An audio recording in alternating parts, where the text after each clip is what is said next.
안녕하세요. 마침표입니다. 수험생 여러분, 시험 치른다고 너무 고생 많으셨습니다. 제14회 산업안전지도사 2차 시험이 어제 있었죠. 기계, 전기, 화공, 건설 4가지의 전공 분야를 선택해서 시험을 치렀는데 대체적으로 건설, 전기는 난이도가 굉장히 수월했다. 반면에 화공, 기계 분야는 굉장히 어려웠다라는 의견이 많았습니다. 그래서 오늘 제가 간단히 산업안전지도사 2차 기계 분야의 시험 리뷰를 해보도록 하겠습니다. 1번부터 5번은 단답형 5점짜리 문제였습니다. 문제 1번, 위험기계기구 방호조치 기준상 원심기의 회전체 접촉 예방장치 설치 방법 3가지를 쓰시오. 정답은 1번, 회전체 접촉 예방장치가 작동 중 열리지 않도록 잠금장치를 설치할 것. 2번, 작동 중에 기계의 진동에 의한 이탈, 이완의 위험이 없도록 체결 볼트에는 와셔 등을 이용해서 풀림 방지 조치를 할 것. 3번째, 급정지로 인하여 기계의 파손 위험이 있는 경우에는 순차 정지 회로를 구성하는 등의 조치를 할 것. 아무래도 원심기 회전체 자체가 굉장히 빠른 속도로 회전하다 보니까 급정지했을 때는 데미지가 크게 갈 수 있죠. 그래서 순차적인 속도를 조절하는 그런 정지 회로를 구성하라라는 조건이 있습니다. 자, 이 근거는 위험기계기구 방호조치 기준 고시 제10조의 설치 방법 3가지가 명확하게 규정되어 있습니다. 자, 첫 번째 문제부터 고시 문제가 나왔어요. 위험기계기구 방호조치 기준 고시는 처음 출제가 되었습니다. 해당 문제를 쓰신 분들은 많지 않았을 거라고 생각이 됩니다. 왜냐하면 그동안 10년간 지도사 2차 기계 분야에서 고시 문제가 4-5문제밖에 안 나왔거든요. 근데 그것도 새로운 고시에서 이렇게 나왔기 때문에 아마 이 문제가 출제될 것이라고는 예상한 분들은 많지 않았을 거예요. 저 또한 이 문제를 예상치는 못했습니다. 다만 원심기의 가장 위험 부분은 회전체잖아요. 그러니 가동 중에 당연히 덮개는 열리지 않아야 되기 때문에 잠금 조치를 해야 되죠. 또는 연동장치 등을 통해서 인터락을 확보해야 합니다. 학습을 조금 하셨던 분들은 이 정도 소설은 조금 써주셨으리라 생각은 됩니다. 자, 문제 2번은 산업안전보건법령상 안전인증 대상 기계 등이 아닌 유해위험 기계 등의 안전인증의 표시 및 표시 방법 5가지를 서술하시오. 안전인증의 표시는 우리가 흔히 아는 KCS, Korea Certification Safety, 이 마크로 인지하시고 계셔서 주로 제조자, 모델명, 제조 번호 이런 표시 내용들을 적어야 할까라고 생각하신 분들 또는 그렇게 답변을 적으신 분들이 많았습니다. 그런데 이 문제에서는 안전인증 대상 기계 등이 아닌 위험기계 등의 인증 표시를 말했어요. 결국은 S마크를 말하는 거거든요. 이 표시가 S마크고요. 그리고 표시 방법은 1번부터 이렇게 5번까지 답이 명확하게 규정되어 있습니다. 근거는 산업안전보건법 시행규칙 제114조 제2항 별표 15에 해당되는 내용입니다. 안전인증 대상 기계 등이 아닌 이 기계 안전인증은 S마크, 그러니까 1997년부터 안전보건공단에서 운영하는 임의인증 제도입니다. 사실 안전을 전공하지 않은 분들은 또 경험하지 못한 분들은 이 마크조차 생소했을 거예요. 지도사 2차 시험에서 제가 봤을 땐 그렇게 중요한 문제도 아닌데 굳이 이런 문제를 내었다는 것은 수험생 입장에서 사실 참 받아들이기가 어려운 문제였습니다. 참 그나마 다행인 것은 이 문제가 5점짜리라서 너무나도 그나마 다행이었다라고 위안을 삼아야 될 것 같아요. 자, 문제 3번. 산업안전보건법령상 유해위험 방지를 위한 방호조치가 필요한 기계기구를 5가지만 쓰시오. 자, 정답은 1번 예초기, 2번 원심기, 3번 공기압축기, 4번 금속절단기, 5번 지게차. 6번까지 포함하면 근거는 포장기계, 진공포장기 랩핑기로 한정하는 그런 조건으로 이것도 명확한 답이 규정되어 있습니다. 근거는 산업안전보건법 시행령 별표 20에 나와 있는 내용이죠. 본 내용은 저희 교재 313페이지에 수록된 문제로 이 문제는 모두 맞췄을 거라고 생각이 되고요. 기출 문제이기도 합니다. 그리고 1차에서도 매우 많이 또 빈출로 나왔던 문제이기 때문에 충분히 이 문제는 모두가 또 쓰셨을 거라고 생각을 합니다. 자, 문제 4번. 프레스 금형 작업의 안전에 관한 기술 지침 코샤 가이드 M138-2012. M이라는 것은 머신, 기계 코샤 가이드를 뜻하는 거죠. 자, 여기에 금형 해체 시 위험 방지를 위한 안전규칙 3가지를 쓰시오라고 물었습니다. 답은 코샤 가이드에 이 3가지가 명확하게 규정이 되어 있습니다. 사실 저는 이 문제 예상했거든요. 3주 전에 저희 운영진과 함께 금형의 안전화 중에서 코샤 가이드, 수리 시, 또 해체 시의 위험 방지 안전 규칙 요 정도는 나올 것 같다라고 저희가 생각을 공유하고 공유를 드리려 했는데 3주 남았잖아요. 안 그래도 암기할 것이 너무나도 많은데 이게 학습 부담을 좀 주지 않을까라는 생각에 미처 공유를 못했던 거죠. 그런데 아니나 다를까 정확하게 나와버렸습니다. 정말 결과론적이지만 너무 속상하고 지금 현재 아쉽고 또 자책하는 마음이 큰데요. 통상 금형 작업의 안전이라면 금형의 안전화로 노핸드 인다이를 물어봤을 텐데 이 또한 쉽지 않은 문제라서 수험생들이 아마 많이 적으신 분들이 없었을 것 같아요. 다만 교재 137 또 327페이지를 학습한 분들이라면 어느 정도 소설을 좀 쓰셨을 것이고 부분 점수를 예상해 봤을 수도 있을 것 같습니다. 자, 문제 5번. 산업안전보건 기준에 관한 규칙상 사업주가 양중기에 사용해서는 안 되는 와이어로프의 사용 금지 기준을 5가지만 쓰시오. 자, 이건 너무나도 쉬웠던 문제였죠.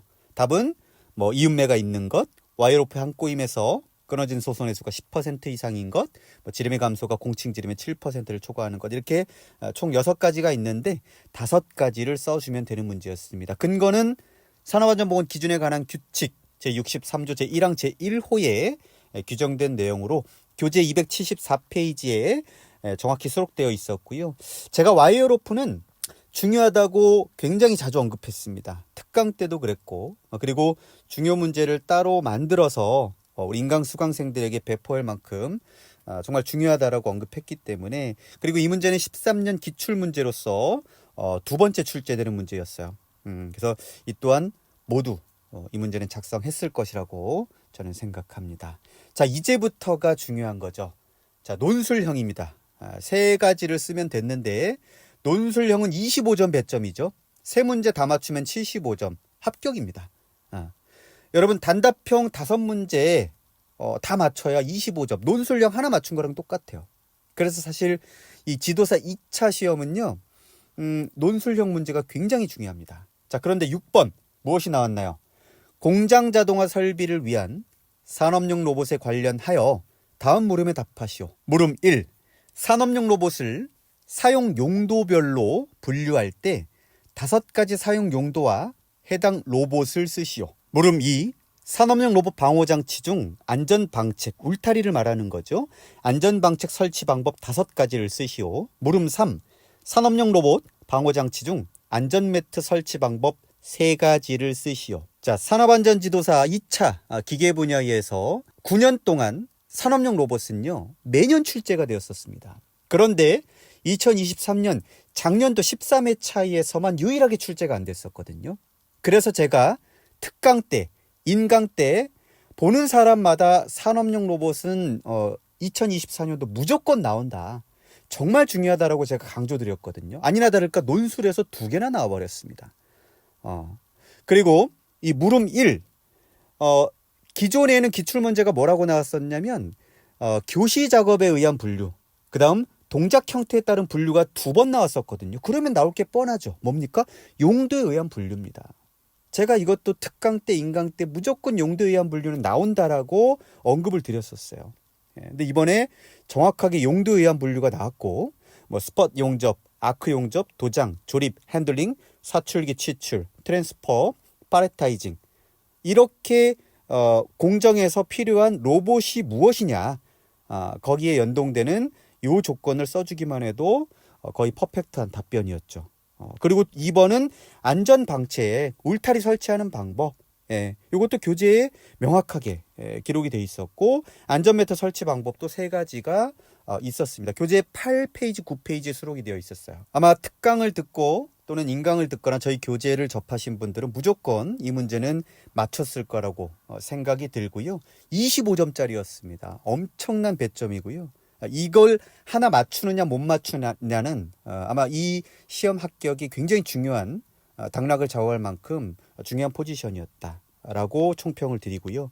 문제 7번 산업안전보건 기준에 관한 규칙상 차량 계약 운반 기계인 고소작업대를 사용하는 경우 사업주가 준수하여야 할 사항 8가지를 서술하시오. 산업안전보건 기준에 관한 규칙 제186조 제4항에 규정된 사항이죠. 교재 278페이지에 수록이 되어 있고요. 제가 인강에서도 16년도에 비슷한 유형이 문제가 나왔었는데 이 고소작업대의 설치 시 조치사항을 그때 물었거든요. 그럼 다음에 나올 건 뻔하거든요. 사용 시의 조치사항이 분명히 나올 거다. 사용 시 준수사항이 나올 수 있다라고 계속해서 언급드렸기 때문에 이 문제도 그대로 출제가 되어서 아마 이 문제는 더 수월하게 많은 분들이 작성을 하시지 않았을까 생각합니다. 이 또한 25점 배점이고요. 매우 높은 또 비중을 차지하고 있습니다. 자, 아까 6번, 7번 문제 둘 다 논술이었고요. 이 문제 합하면 50점입니다.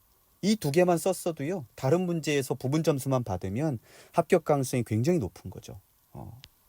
자, 그래서 이 문제도 어느 정도는 좀 수월했다. 자, 문제 8번 위험기계기구 방호조치 기준상 동력에 의해서 구동되고 토출 압력이 0.2메가파스칼 이상의 이 토출량이 분당 1세제곱미터 이상인 공기압축기에 설치하는 안전밸브의 적합 요건 2가지와 설치 방법 3가지를 각각 서술하시오. 문제가 앞에 굉장히 많은 요건들을 빌드업 했지만 결과적으로는 공기압축기에서 사용하는 안전밸브의 요건과 설치 방법을 물었습니다.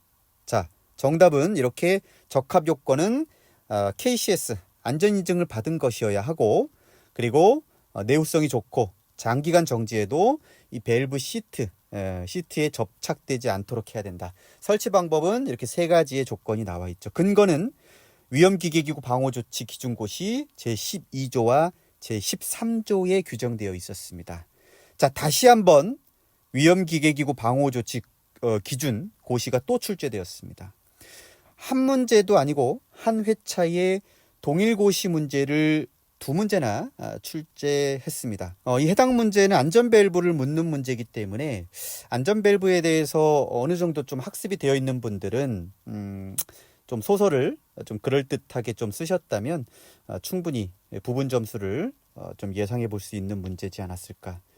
좀 어려웠던 문제였습니다. 자, 문제 9번 마지막 산업용 로봇의 사용 등에 관한 안전기술 지침 코샤 가이드 M 61-2017에 따라 사업주가 산업용 로봇에 대한 정기검사 시 점검사항을 8가지만 서술하시오. 자, 정답은 이렇게 9가지로 코샤 가이드에 규정되어 있습니다. 유일하게 산업용 로봇 코샤 가이드는 1개가 있거든요. 근데 제가 출제위원이라면 로봇의 재해는 사실 정상 작업보다는 비정상적인 트러블 조치, 그러니까 비정상 작업에서 대부분 중대재해가 발생합니다. 기출도 아니고 신출로 낸다면 설치 시, 수리 시 등의 이런 비정상적인 점검 사항에 대해서 출제를 해줬으면 좋았을 텐데 정기검사에 대한 이 문제를 또 내셨다. 이거 맞추신 분들 많지 않았을 겁니다. 제 교재에도 없습니다. 충분히 코샤 가이드의 중요성 제가 산업용 로봇은 언급은 해드렸기 때문에 물론 그 범위를 충분히 학습한 분들은 어느 정도는 좀 쓰셨겠지만 아마도 이 문제를 선택하기는 좀 어려웠을 것 같다. 그래서 아마 이 선택형이 8번, 9번이었는데 아마 비중이 50대 50인 것 같아요. 안전밸브를 쓰셨냐 또는 로봇에 대한 정기검사를 썼느냐. 어쨌든 이 또한 내가 최선을 다해서 비슷한 키워드 뭐라도 써냈으면 충분히 부분 점수를 받을 수 있는 부분이기 때문에 제가 강조드렸듯이 무엇이라도 써내라 라고 말씀을 드렸죠. 분명히 부분 점수는 받을 겁니다. 받을 거니까 그렇게 인지하고 계시면 될 것 같아요. 자, 총평을 좀 해보죠. 이번 제14회 지도사 2차 기계시험 분명 쉽지 않았습니다. 굉장히 문제를 받아보면 쉬운 듯 보였지만 문제를 자세히 읽어보면 이게 명확한 근거를 제시한 문제이기 때문에 이게 정말 쉽지 않았다라는 거죠. 그리고 기계 분야 그동안 지도사 2차 회차마다 기준규칙, 기계설비 안전화, 기계공학 등의 구성으로 출제가 되었었거든요. 근데 이번 시험에서는 대부분 법령과 지침, 그것도 평소에 잘 건들지도 않는 뭐 고시, 또 우리가 법령에서도 별표, 그다음 코샤 가이드 이런 문제가 대거 출제가 되었습니다. 아마도 근거가 명확하지 않은 문제를 출제하면서 2020년, 2022년에는 어이없는 출제 오류로 인해서 몇 번의 행정소송이 휘말리면서 채점자들도 본인들의 방어선을 구축한 것 같아요. 그래도 이번 문제의 구성은 좀 다른 연도에 비해서 조금 이해하기 어려운 구성이지 않았나라고 개인적으로 생각해 봅니다. 고시 2문제, 시행령 시행규칙 2문제, 그것도 모두 별표예요. 그 다음 코샤 가이드 2문제, 기준규칙 2문제, 기타 1문제로 출제가 되었습니다. 그래서 이번 회차는 난이도가 좀 있었던 회차다라고 총평을 좀 내리고 싶고요. 그나마 정말 다행이었던 것은 저희 생각하는 기계안전과 함께 학습했던 분들은 논술령 6번 있죠. 이 6번과 7번 문제를 잘 쓰신 분들은 분명히 이 다른 부분의 부분 점수만 받더라도 60점 이상을 확보할 수 있었을 거라고 저는 생각하기 때문에 그래서 부분 점수만 잘 우리가 획득하면 합격 가능성이 높다라고 생각하시고 좀 기다려 보시자고요. 내가 어려우면 남들도 어려웠을 겁니다. 그럼 이 어려웠던 이 문제에서 남들이 선택하지 않았던 문제, 그리고 남들이 쓰지 않았던 그런 부분에 대한 점수를 높게 또 획득할 수도 있기 때문에 저는 이번에 좀 학습하셨던 분들 좀 찬스가 아닌가 생각을 하고요. 그리고 이번에 법령 위주로 이렇게 출제되었다고 내년에 법령만 준비했다가 기계 문제가 나오거나 또는 코샤, 뭐 고시 이런 것만 주구장창 내가 넓게 학습하셔가지고 시험을 봤는데 아니나 다를까 평년과 비슷한 또 문제가 나온다면 그건 또 낭패를 볼 수가 있거든요. 그래서 지금 만약에 내년에도 하시는 분들이 있다면 현재 하던 방식 의심하지 말고 그대로 학습을 좀 하시고 대신에 고시와 또 코샤 가이드의 범위 정도 나올 수 있는 부분의 확률 높은 문제만 확장해서 학습해 나가시면 이 부분은 좀 보완이 되지 않을까 생각하고요. 제가 그런 확률 높은 충분히 고시나 코샤 가이드나 나올 법한 문제들을 제가 추려서 도움을 드릴 수 있도록 할 테니까요. 믿고 따라오시면 아마 좋은 결과 나지 않을까 생각합니다. 아무쪼록 내가 이번에 시험에 실패했다고 속단하지 마시고요. 부분 점수가 어떻게 나올지 모릅니다. 정말 이렇게 의외로 어려웠던 회차에서 모든 문제에 최선을 다했던 분들은 제가 합격하는 것을 여러 번 보았기 때문에 진인사 대천명입니다. 최선을 다했으니까 모든 것은 하늘에 맡기고 그간 고생한 나에게 보상을 좀 해주십시오. 조금이라도 합격의 기운이 있는 분들은 바로 면접시험 준비에 박차를 가해야 되고요. 합격자 발표 후에 2달여간 기간밖에 없기 때문에 그때 또 하시면 물리적으로 어려움이 따를 수밖에 없습니다. 아무쪼록 이번 시험에 응한다고 너무 고생 많이 하셨고요. 결과를 좀 기다려 보시자고요. 자, 예비 지도사님들 너무 고생 많으셨고 진심으로 여러분들의 합격을 기원합니다.